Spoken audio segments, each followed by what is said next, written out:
На самом деле стараюсь избегать врачей по возможности.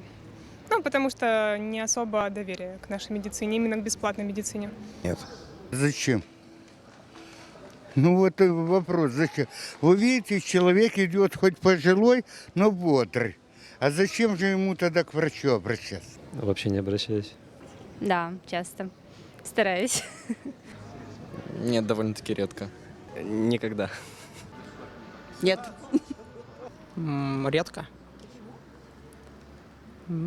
Здоровье не беспокоит. Как отведено, раз 12 лет, да, получается? Полную диспансеризацию прохожу и все. Полностью здорова, но я люблю ходить, в целях профилактики. Там кровь сдаю, постоянно все анализы сдаю, к врачу хожу.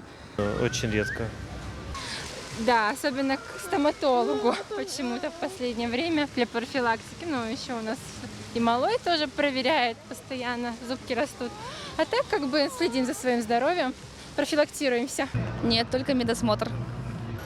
Нет, не очень. Вынужденно бывает, но не очень.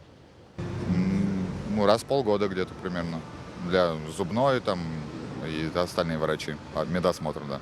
В Крыму очень некачественная медицина. Вот, я долгое время жил на материке, и мне есть чем сравнивать.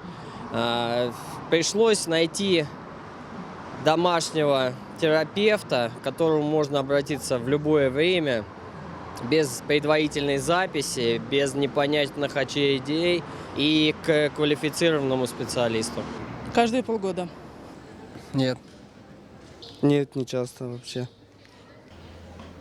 Нет, слава богу, нет. Не помню, когда. Нет. Очень редко, когда приспичит. Стараюсь не обращаться, себя хорошо смотрю. Никогда не ходил. Редко. По надобности. Когда если что-то беспокоит, то обращаемся. Да, конечно, потому что, здоровье важное. Нет. Потому что вероятнее нету. Лекарства нехорошие. Надо полагать самого себя. Бегать, зелень питаться. Правильно питаться, и все будет хорошо.